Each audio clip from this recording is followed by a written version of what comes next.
The Committee of the Whole meeting, August 5th, 2025, is hereby called to order. Will the clerk please call the roll? Alderman Barrero. Here. Alderwoman Garza. Here. Alderman Masiacos. Present. Alderman Nunez. Here.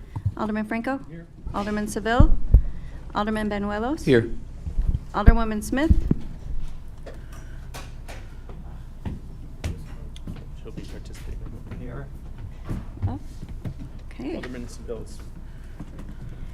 And Alderwoman Smith, can you hear us? Okay. She gave us a yes. Alderman Bug. Here. Alderwoman Bade. Here. Alderman Larson. Here. Alderman White. Here. Mayor Lash is present. Next agenda item, Alderwoman Smith requests permission to participate remotely per Section 2-80 of the city's municipal code. Is there a motion to allow Alderwoman Smith Second. to participate remotely? Motion made by Alderman Franco, seconded by Alderwoman Garza. All those in favor? Aye. Any opposed? Motion carries by voice vote. Next agenda item, 250590, approval of the minutes of Tuesday, July 15, 2025. Committee of the Whole meeting. Is there a motion to approve the minutes Second.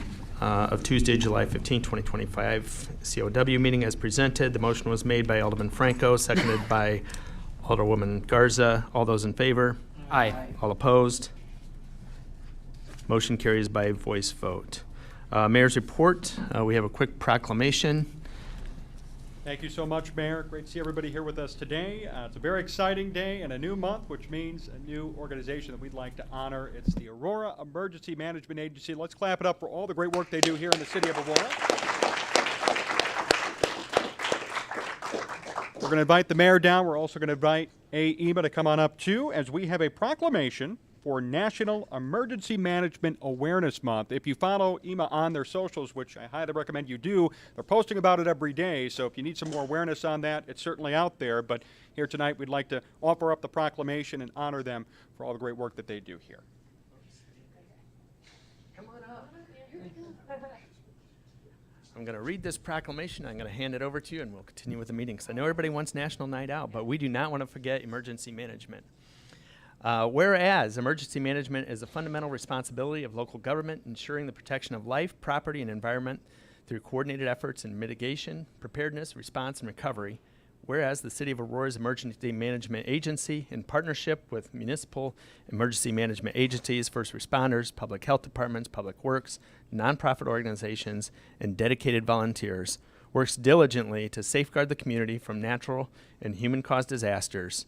And whereas the professionals and volunteers who support emergency management in the City of Aurora contribute countless hours planning for emergencies, conducting exercises, maintaining equipment, educating the public, and responding to real-world incidents. And whereas the National Emergency Management Month is a time to recognize the critical role emergency management plays in the safe and resilience of our city, and to express appreciation to our hardworking and dedicated Aurora Emergency Management Agency. Whereas this month also serves as a call to action for all residents, businesses, schools, organizations to take steps to be prepared for emergencies by building safety kits, making plans, staying informed, and getting involved. Now therefore I, Mayor John Lash, do hereby proclaim August as National Emergency Management Awareness Month in the City of Aurora, and encourage all residents to recognize the value of local emergency management programs, support preparedness efforts, and honor the service and sacrifice of those who are committed to keeping our communities safe. Thank you so much, Natalie Wiza.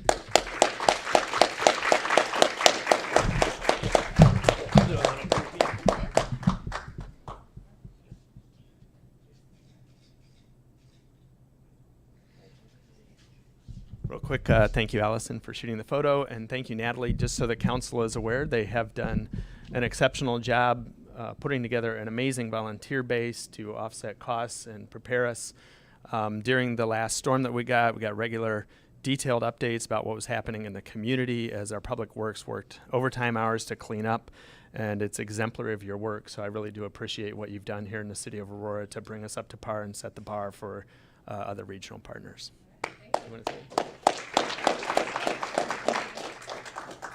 All right, thank you so much, Mr. Mayor, and I'll keep it short because, you know, National Night Out is the goal tonight. So I just want to take a moment and publicly say that today's proclamation, it's not just a ceremonial moment or another month. This is the first year that National Emergency Management Awareness Month has been declared, but it's also a recognition of a profession and a mission that goes unseen many days out of the year. But our mission is vital to the safety, stability, and resilience of our Aurora community. Emergency management is the discipline that brings order to chaos. It's the long coordination behind a response, the planning before any of the media headlines, and the long-term recovery that continues well after others have moved on to a different service. Our emergency management work spans departments, sectors, and systems. And we serve as a connective tissue linking police, fire, public works, community services, communications, and other external partners, and as we are ensuring that no part of our city responds in isolation. We help to solve those complex problems in real time while thinking strategically about what comes next. We manage a crisis, yes, but we also manage information, logistics, risk, and recovery. We're ensuring decisions are documented, resources are prioritized, and lives are protected. Emergency management is not just about a disaster, but it's about leadership, trust, coordination, and continuity. And while it's myself up here today and staff member Mia Gerace, we do have other staff members with us who are dealing with an emergency right now, and they could not be present. That's Colin Pradle, Chad Reese, and Theodore Van de Sample. So our work is always moving, and sometimes our day-to-day gets interrupted. But we're always asking, how do we make our city stronger, safer, and more capable before, during, and after a storm? So as we mark this month, I want to thank our dedicated agency staff, our professional partners and departments that we work with here in the city and externally, and especially our emergency management volunteer group who give their time and heart to this mission and to the Aurora community every day.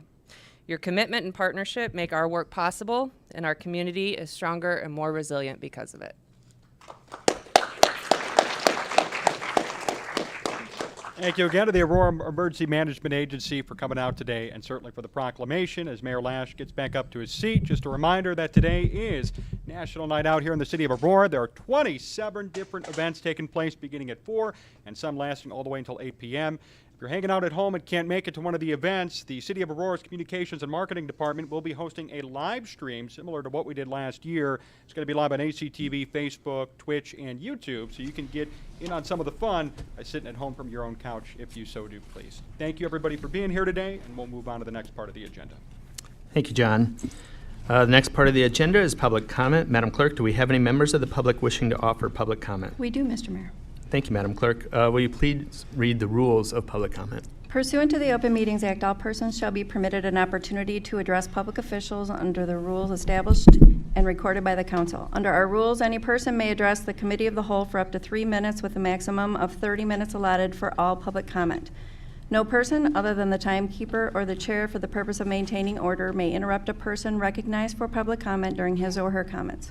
Members of the committee of the whole shall not engage with nor respond to a speaker during the time set aside for public comment. Staff is directed to follow up with members of the public with respect to any concerns raised during public comment within the scope of the city's authority following the adjournment of this meeting. Thank you, Madam Clerk. Will you please read the name of the first person wishing to offer public comment? Sanit.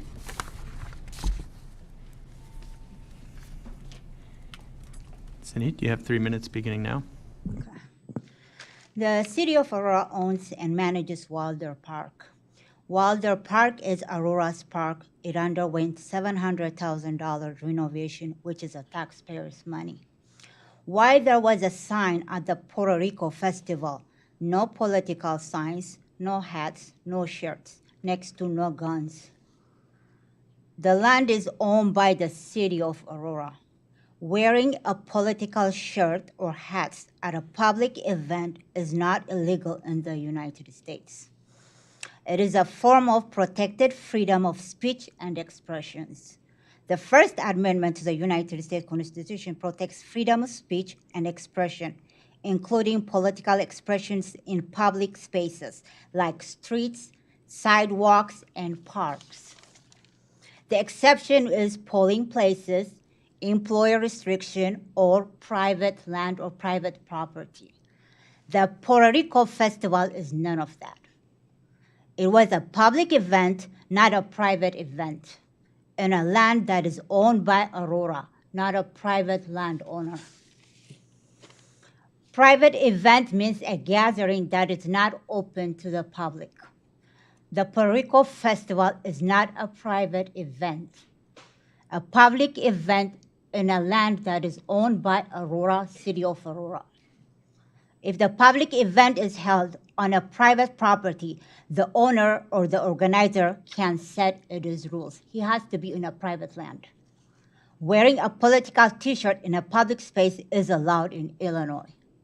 So we'll be wearing our political hats, whether you like urban or not, in any of the events that is owned by Aurora. Otherwise, we'll go to Kane County Judge. We'll decide which hat I will wear in a public-owned land. The Puerto Rico Festival was not held in a public-owned land. It was in a public-owned land. It was not a private land. Nobody has a right to put a sign that say, no political signs, no political shirts, no political hats. This is not Russia or China. If I want that, I'll move to Russia. Thank you for offering your opinion this evening. Madam Clerk, do we have any other members of the public wishing to offer public comment? We do. The final speaker is Mike McCoy.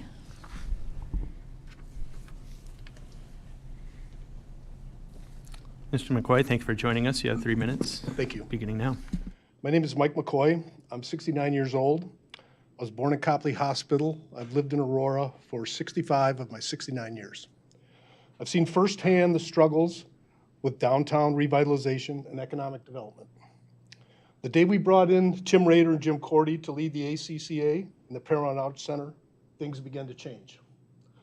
We as a city embraced their vision. Downtown Aurora has flourished because of their leadership. The vitality of downtown Aurora is at its highest point in my lifetime. I believe the main reason for this is the ACCA and the Paramount Arts Center dynamic blend of entertainment programming. My wife and I used to spend a majority of our dining and entertainment money outside of Aurora. St. Charles, Geneva, Batavia, Naperville, even Yorkville. Now we spend the majority of our entertainment time in downtown Aurora. It's been a great source of civic pride to me and my wife. We're able to invite our friends from outside of Aurora to come here and experience the downtown Aurora experience. It's really been a big source of pride to me. I read yesterday in the paper that the ACCA board has elected to suspend the Bold Series due to anticipated budget cuts of up to 65%. I also read that Mayor Lesh has said that the $7 million in the current budget given to ACCA is, quote, way too much. Says who? You don't speak for me. You don't speak for a lot of people I know. That's less than 1% of the city budget. You certainly don't speak for the aldermen. I've attended or watched online every committee of the whole and council meeting for the last 4 months, most of them in person, right over here. Not once was defunding the ACC discussed, debated, or voted upon. I watched for 3 or 4 meetings aldermen wringing their hands about the former mayor making budget commitments to the V&A outside of the established budget process and without council approval. Isn't this the same thing? So I want to know where the aldermen stand on this issue. We know where the mayor stands. You need to debate this issue as a city council and have your votes counted. We want to know who's for this defunding and who's against it. Some of you have been around here a long time. Do you really want your legacy to be, we were the city council that defunded the greatest downtown Aurora economic development engine in the last 65 years? Thank you, Mr. McCoy. Madam Clerk, do we have any other members of the public wishing to offer public comment? We do not, Mr. Mayor. Okay, that being said, we will move to the next section of the committee report. Alderman Seville, are you prepared to, Chairman Seville, prepared to read the BZ&E committee report? Alderwoman Smith is. Well, I was not attending, but I can probably do my best with staff's help to go through the report if you prefer. Okay. The first item is 25-0573. This is a resolution authorizing the acceptance of a bid for tree and bush removal by Homeward Tree Service, Inc. at the municipal airport in the amount of $63,500. So they're just removing trees and bushes that they needed. No discussion on this item. This item will go on consent agenda. And the second one is 25-0586, a resolution authorizing the purchase of a salt storage structure from Clearspan Corporation through Sourcewell in the amount of $40,681.56 and associated concrete work for the Aurora Municipal Airport in a total amount not to exceed $60,000. Again, this is necessary work that they need to do with the airport. Consent. No other questions or discussion on this agenda item. It'll go on the consent agenda. The next three items, I believe, are information only. Yeah, they're resolutions, and I'll read them into the record. 25-0559, resolution approving a revision to the final plat for Lot 1A of re-subdivision of Lot 1 in Orchard Road subdivision on vacant land located at 1380 North Orchard Road and 1444 North Orchard Road and establishing springs at Aurora subdivision. Tracy, is there anything to add on that you want the council to know?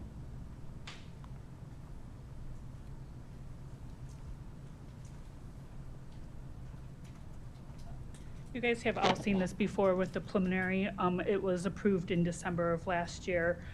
This is for 320 unit residential gated community with 16 two-story apartment buildings, a community clubhouse and an amenity center, and 5 detached garage buildings. Each residential building will consist of 20 units, and 8 out of those 20 will have attached garages. So. Any questions? Any questions on this agenda item? Okay. Next. The next one is 25-0560, resolution approving a final plan on the property located at 1444 North Orchard Road for a multifamily use. Same. Okay. And the lastly is a 25-0579. This is a resolution approving a final plan revision for 1125 Aurora Avenue to modify condition placed on the final plan. This is in the first ward. And I wanted to point this to Alderman Rivera's attention. This is the one that we added a sidewalk on the corner for the gas station / food mart and the like. And it turns out that IDOT is requiring a lot of public improvements just to allow that sidewalk to go in place. And we're doing this instead. They're going to do a fee in lieu of. So we'll have the money at such time that we make the public improvements at that intersection. So, but I wanted you to know about because you were in favor of that at the time. Okay, all right, and that's the report from our committee, from BZ&E, Mayor. Thank you, Chairman Seville. Next, I'll ask Chairman Ted Masiakos to give the Finance Committee report. Thank you, Mayor.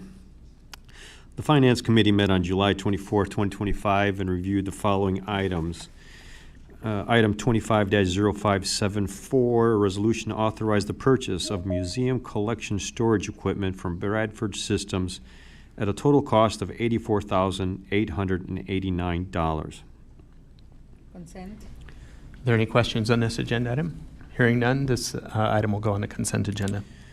Item 25-0594, acceptance of the 2024 annual financial reports for the city, TIF funds, single audit, and GATA reports. I know I brought this up at the last meeting. It's about a 324-page report, but I think it takes a little while to do that. But I tell my colleagues, if you just, what I was told, if you just go to the MD&A section, it's about 21 pages. It'll give you a good synopsis while you're doing the rest of the reading as well. So, Are there any questions on this agenda item? but I will like to say though too, is that based on the report, our bond rating remains stable for this year. But there are some cautionary notes in there as well moving forward into the future. Thank I have you. a question. Alderman White? Yeah, so, and I'm not certain at what point we discuss this at all. Do we do that at the city council, or do they do that now? I do have one question about it. I guess why don't we go ahead and roll out your question? Okay. And if it seems like something that's going to take some research and digging into, we can put this on unfinished and discuss it at the city council level and come back with some answers. So go ahead with the Okay, question appreciate first. it. Let's start there. And Okay. then Stacy. All right. I appreciate Alderman Masiakos pointing out the MD&A. I looked through this document, and I do have one general question. It's in MD&A page 6. I don't know if you have it or not. Okay, page 6? Yeah, MD&A 6. So I see here and maybe I'm oversimplifying it, I'm not certain. So I see the total revenue for the city, which is the amount that the city made. Then I see total expenses, which is our liabilities. Would this be for, when I look at 2024, on the last column, total primary government, would that number 393.7 be the total revenue that the city brought in for the year, or is this a portion? That's the total from both the government activities and the business type activities. For the year, total? For the year. Okay, so then total expenses would be 359.6. When you look at, keep going down the column, the number when it says total expenses for 2024, 359.6, is that the total expenses? Yes, that's correct. Okay, so general question, I don't know if it relates to the financial report. So I looked at, just to get context, I watched the budget presentation from last year, and it said the budget total was almost $700 million when it looked at expenses and revenue. So I'm wondering how, I feel like I might be missing something in that if our expenses were budgeted at $700 million, but we actually spent $359 million.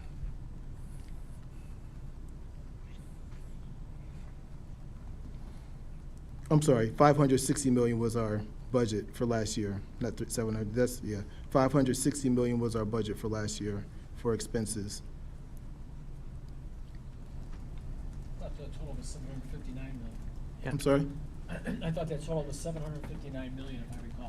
Yeah, it's either way. I saw this 359, and I was thinking, if this is what we actually spent, how does that align with the budget? Yeah, I don't think this is anywhere close to the whole budget that you're looking at. Okay, just in this I was just table. wondering. Okay. I'm Okay. not sure if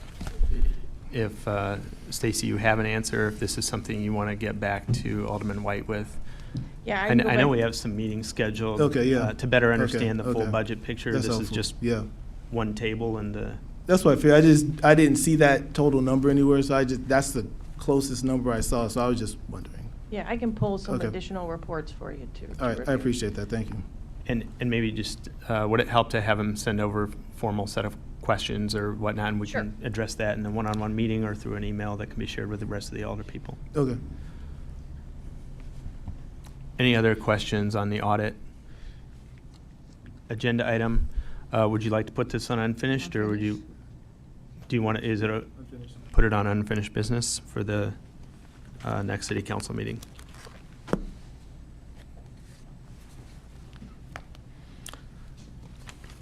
And this presumably concludes the, Yes, Mayor, that concludes the report for Finance Committee. Thank you very much. thank you, Chairman Masiacos. I'll ask Chairman Carl Franco to give the PHST committee report. Thank you, Mr. Mayor. The Public Health, Safety, and Transportation Committee met on July 22nd, 2025, and reviewed the following items. 25-0492, a resolution authorizing the Emergency Management Coordinator to enter into agreements with nonprofit and non-governmental organizations for emergency and disaster relief services and support. Are there any questions on this agenda item? Consent? Okay, with no further discussion, this item will go on consent. And the next one is 25-0537, a resolution authorizing Director of Purchasing to enter into a renewal of the ShotSpotter service agreement with Sound Thinking Incorporated for a period of 3 years. And I think it's probably prudent that we have a little bit of a presentation on this. Does APD have a presentation, or are there any questions from the council on this agenda item? Are there any members of the council that would like to see a presentation given National Night Out? Sure. You would like to see a presentation? Is somebody, Chief Stemmet, are you prepared to update the council on the ShotSpotter? My apologies, I took a call at the wrong time.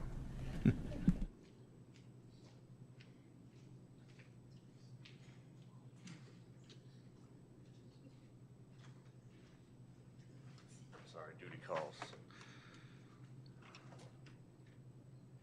So there's no formal questions, just wanted to go through the presentation briefly. Okay, sure.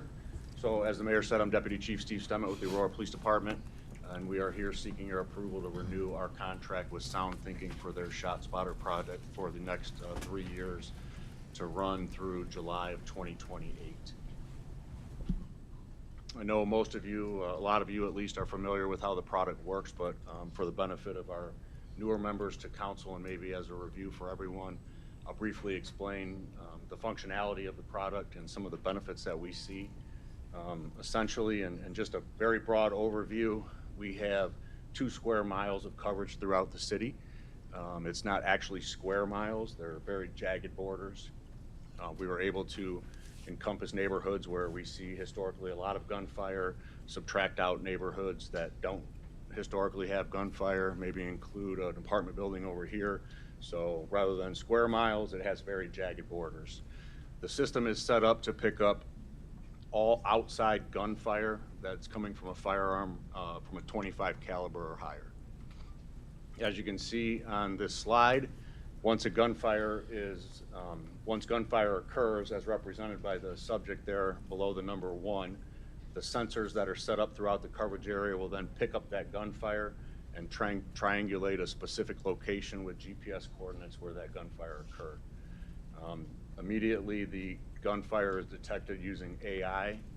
It's then sent to an incident review center where human ears listen to the gunfire and then relay that to not only our dispatch center, but straight to officers' smartphones and laptop computers in their squad cars. That all occurs within 60 seconds of the gunfire happening and allows us to respond almost immediately. This would represent what our officers actually see on their end, and I'll walk through this briefly. So this map, I want to point out that this is not actually our streets because we do not release publicly where our coverage area is for obvious reasons. But our officers would see this. They get a streetscape there. You'll see the number 4 on your screens. That's the amount of shots that were fired. That would obviously represent whatever occurred. And then there's an 82-foot radius around that location that points our officers to where they're most likely to locate evidence of the shooting, be it shell casings, a discarded firearm, or anything else, and also victims or suspects that may still be on scene. On the left-hand side there, officers can gain, the exact address, some other information, and they can actually play back the audio of the gunfire that happened. That's beneficial for us for a number of reasons. Mainly, it's able for the officers to differentiate between high or low caliber firearms and also automatic firearms. For instance, if that 4, let's say, was a 40, and they can listen to it and know right away that that's automatic gunfire, which would obviously change our response and our tactics as well. Some other benefits that this allows our officers to have, obviously they can see directly on the map where the gunfire happened, so they can respond accordingly, rather than, for instance, using the map in front of you to come to that intersection there and maybe present themselves with an ambush situation. They can tactically park shy of the gunfire location on either one of those streets and approach on foot, maybe between the yards, so that suspects on scene don't see the police arriving. The other benefits that this provides, obviously, if we know exactly where the gunfire happened, that also allows us to respond to that location with one of our K-9 partners, for instance, and pick up a track of any suspects that may have fled. Rather than not locating where the shots fired happened, we don't know where to begin our track for to represent or to look for suspects.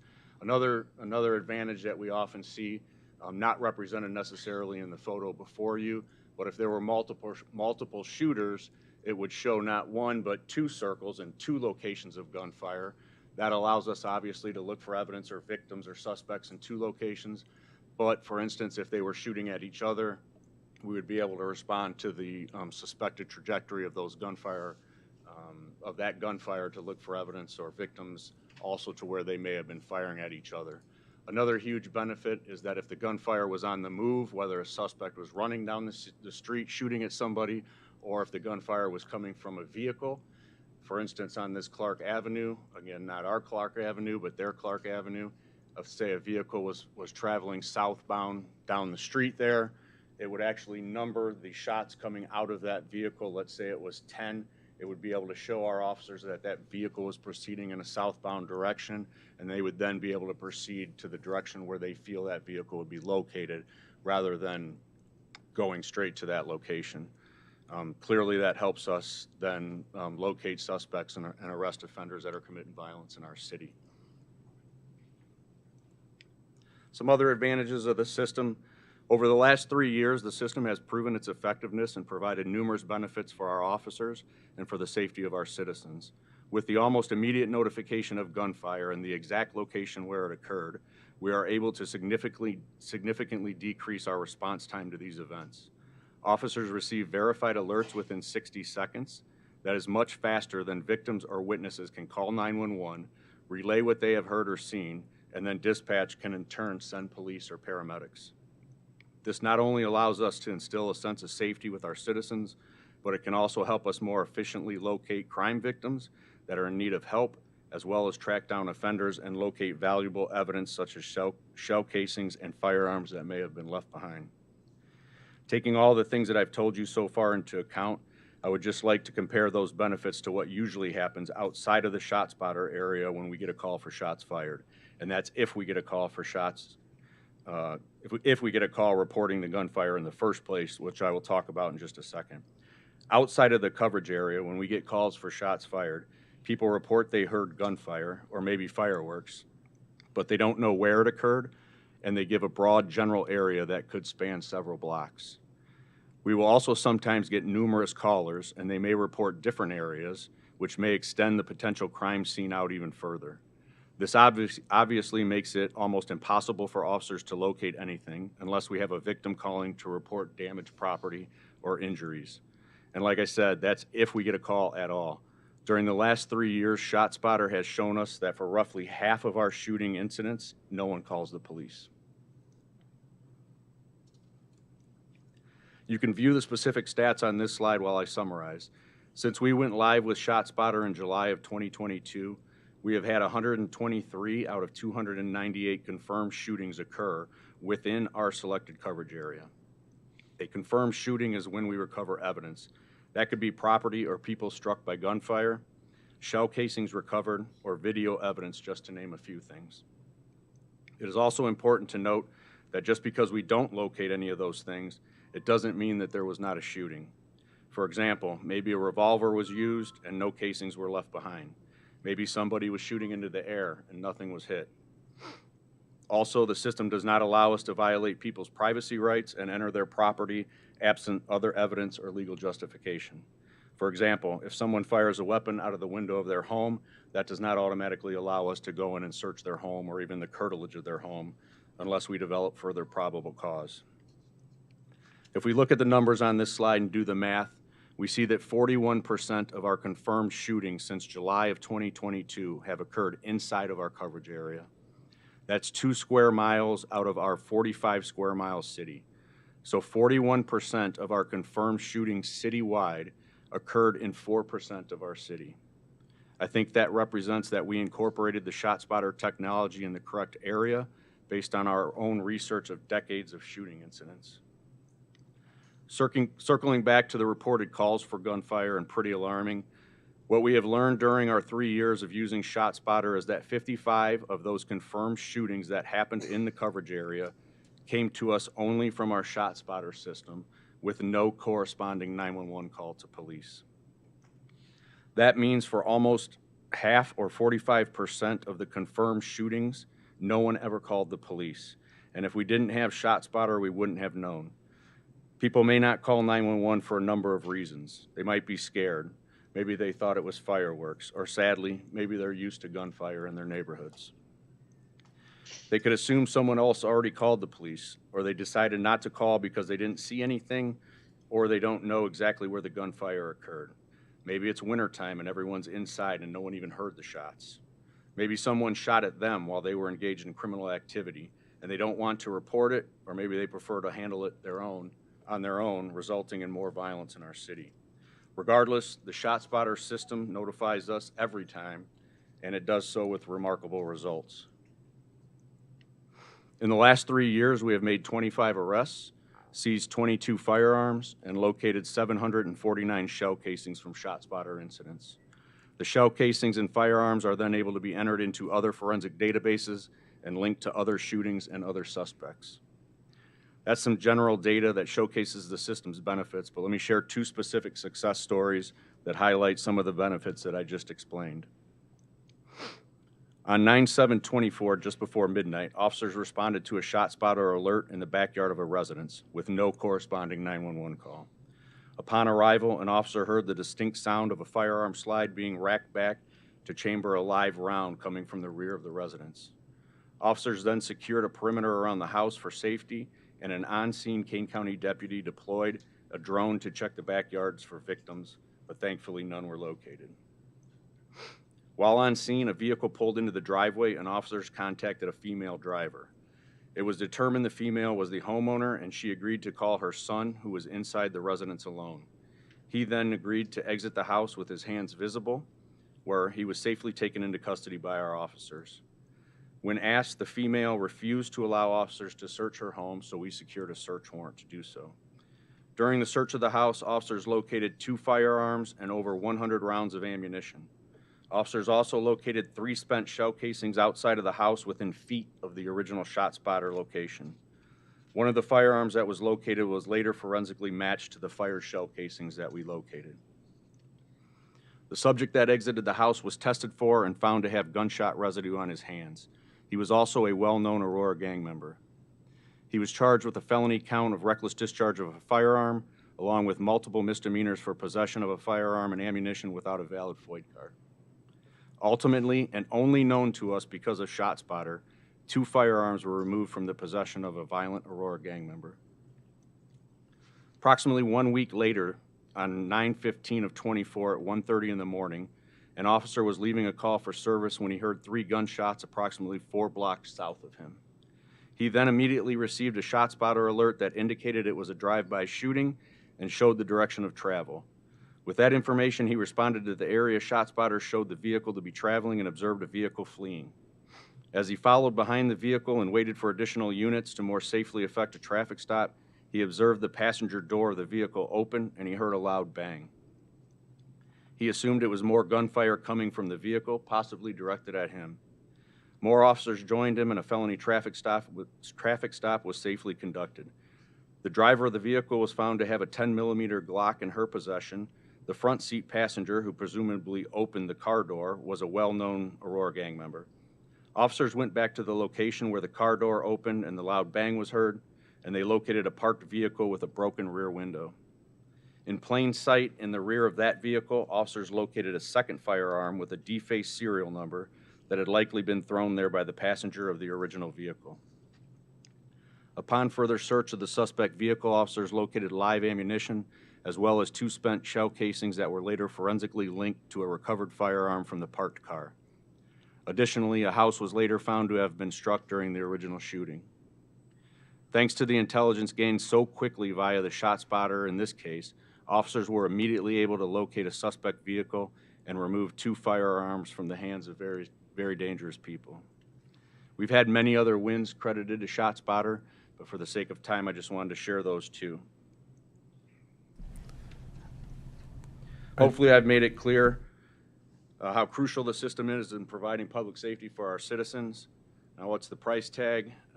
We have been paying $70,000 per square mile for the last 3 years, so that's $140,000 per year for the life of the contract. We were able to negotiate $21,000 off of our original quote to continue with the service, to stay at the same price we have been paying for the last 3 years. So the total price for the next 3 years to run through July of 2028 is $428,000. I don't know, I didn't load the rest of those bullet points for you there.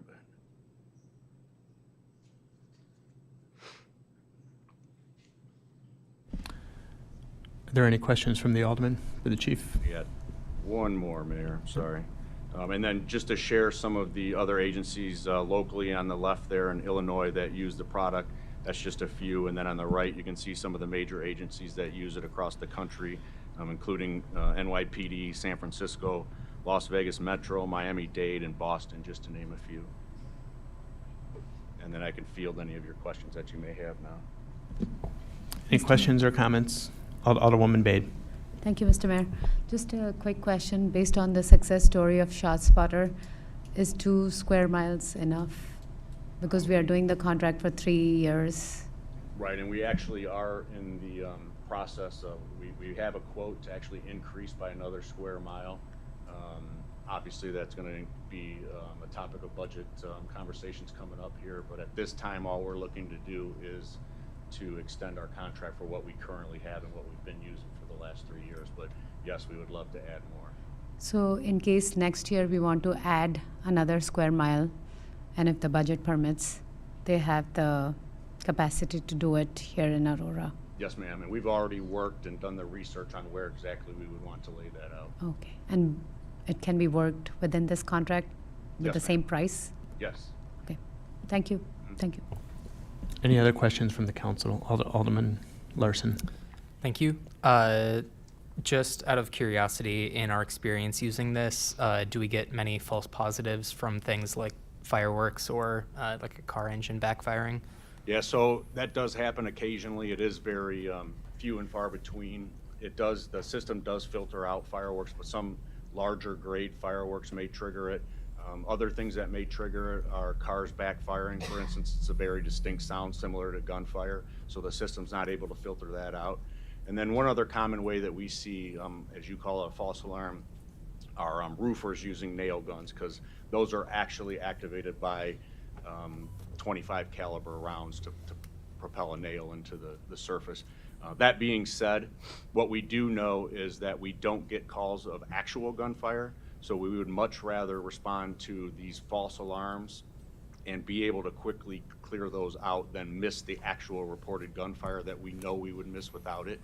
And actually what our research has shown us throughout the last 2 years, that because we get those same false calls outside of the coverage area from witnesses who may hear fireworks or who may hear a nail gun or a car backfire, with ShotSpotter, because of this technology giving us an exact location, we are able to clear those calls out in half of the time, actually less than half of the time that we do outside of the coverage area, because for some of the reasons I already shared, we have to search multiple blocks looking for witnesses or damage before we can positively rule out firearm activity.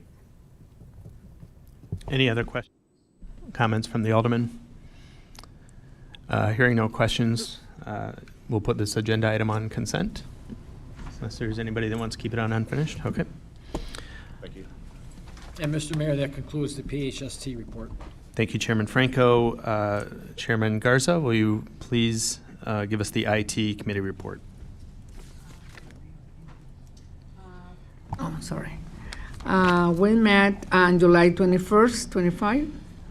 The first item is 25-0575, a resolution authorizing the Director of Purchasing to enter into the 5-year agreement with Mark 4-3, Inc. for the New York, and ancillary vendors and the cost of $4,020,267.64 for the purpose of obtaining a CAD RMS system and developing interfaces required for system functionality. Any members of the council have any questions on this?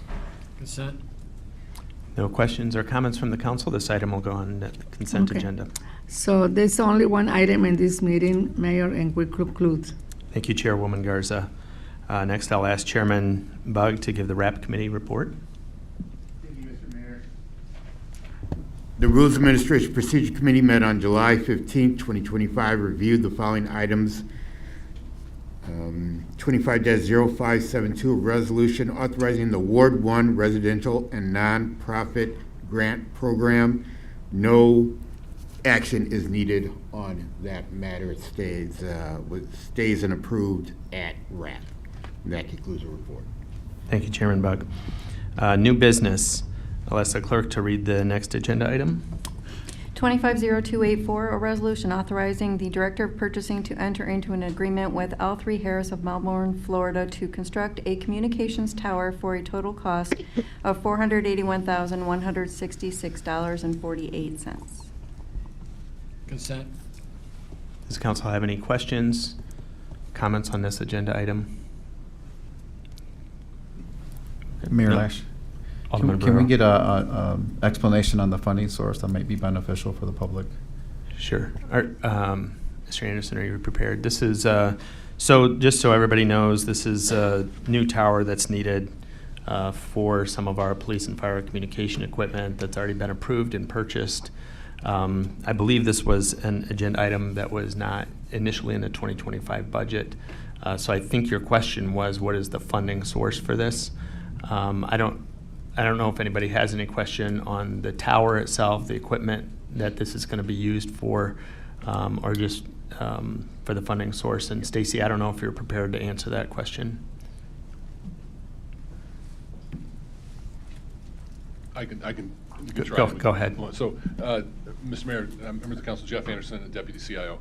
Did have a conversation with Linda Reed today, and also have kept conversation with Stacy about this in the past. The funds for this will be used from the Emergency Telephone System Board, or ETSB funds. So if you look at your cell phone bill, you'll see 911 surcharges on the bottom. It's specifically for 911 support services is what the funds will be used for. And the conversation I had with Linda today is that there are funds available for us to use this for this specific purpose. This just to narrow down where this is the tower behind the water tower that's on Church Road. The one that's there existing is no longer structurally sound. And is that a true statement for the next agenda item as well, the same funding source? Correct. TSB funds. Absolutely. Okay, thank you. Correct. Any other questions? Alderman Larson. Thank you. Since it looks like this construction needs to happen to support new equipment for a federal communication standard, is there any possibility of federal grant money that we could get for this, or have we already applied? Yeah, we've tried to apply for P25 services. We're sort of, I'll just put it this way, we're sort of a little late to the game for some of the funding for P25.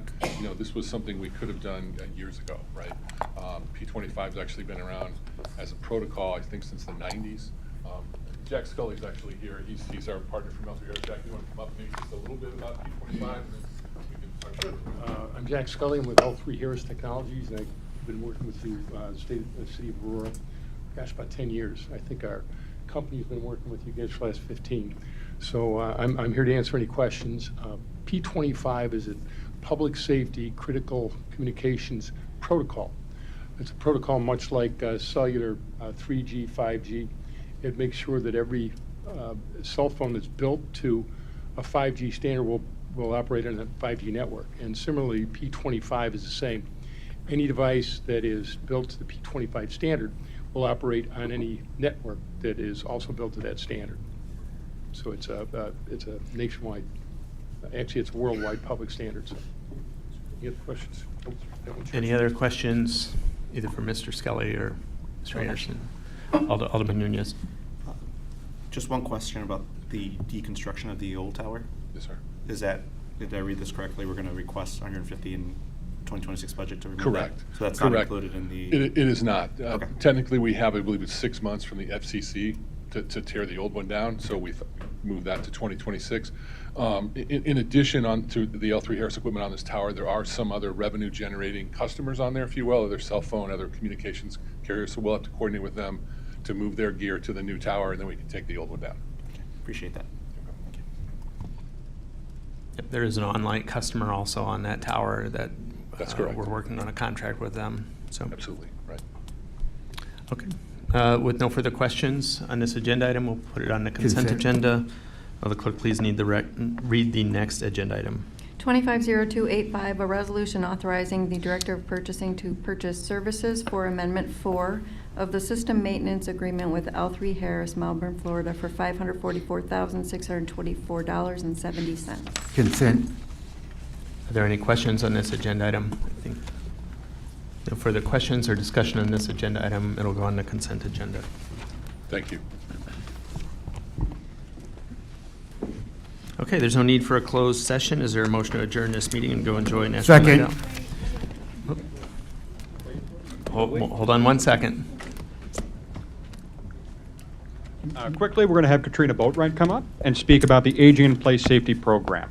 That program obviously just launched yesterday. It was certainly shared by APD, AFD, and the city side. So I want to give all the aldermen an opportunity to understand what this is and how you guys can help out and get involved and let your residents and constituents know about it. So I'll give it to Katrina, our Manager of Senior and Disability Services. It was about right. Put a little bit of a time in this, and we didn't see you at the beginning of the meeting. So if you take no a few minutes worries. to share with the alder people what's coming up, appreciate it. Yeah, my pleasure. Sorry for the interruption.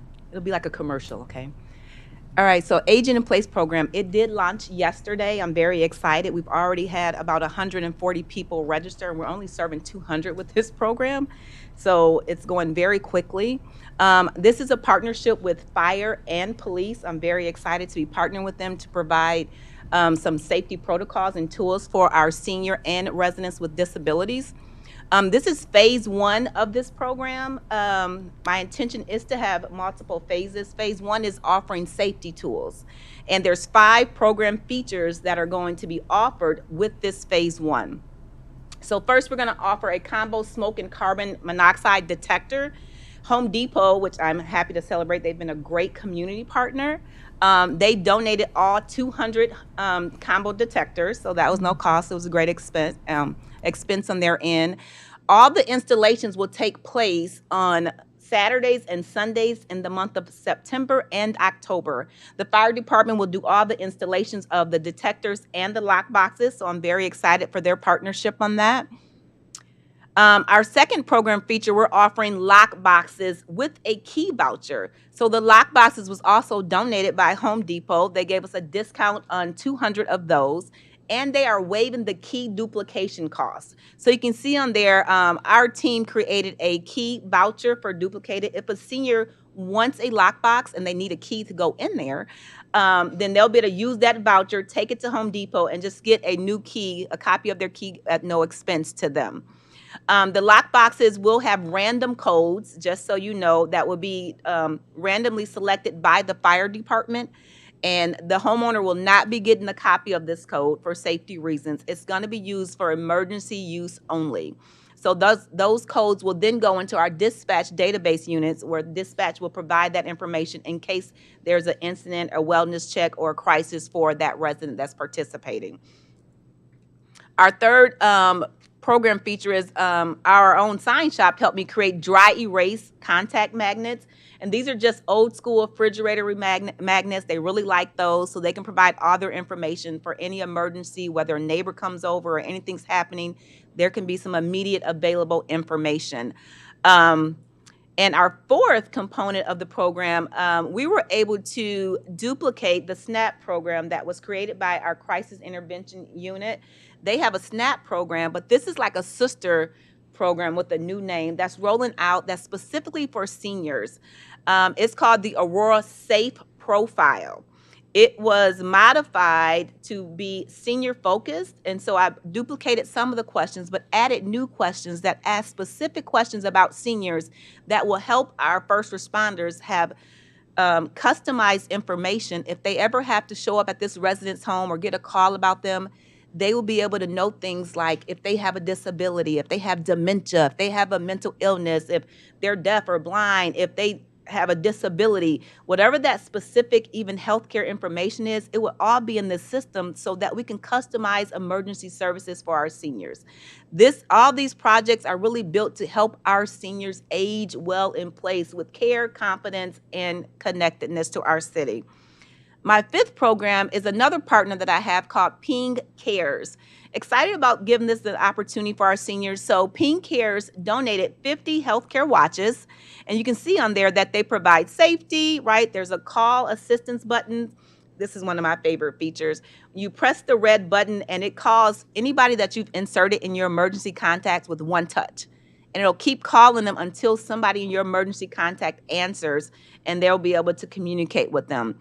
It also tracks your heart rate, it tracks your temperature, you can send messages, you can do call in and call out, all from the Safety Watch. We're going to provide a 1-year subscription to the 50 recipients of this watch to make sure they can provide that care. After the first year of the subscription, they will have the opportunity for them or a loved one to carry on that subscription. Hopefully they love the product and it's something that they want to continue to do. Phase 2 of this program is our home repairs survey. So along with this program, I put out a home repair survey in hopes of gathering data that will inform what type of home repairs we'll provide for them next year in Phase 2.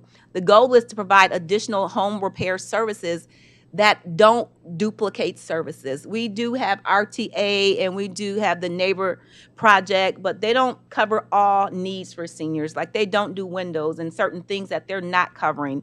And some residents they're not able to serve that maybe go a little bit over that income barrier. But when it comes to aging in place, my passion and support is how do we help them do that well? If they need a little help with home safety, whether it's rugs, whether it's windows, whether it's bar handles, whatever that is, how can we help them age at home safely? If we don't have enough housing, if they can't leave, if they can't go anywhere else, how can they stay home supported by us to make sure that they're living healthy? So this is kind of the goal of my program. Registration opened yesterday. We plan to keep it open as long as supplies last. We're excited about the opportunity to help them age in place safely, and that's really my quick commercial. So if you have any questions, I'll be glad to answer them. And fire and police are here too. And I didn't mention, we are helping them fill out all of these forms online.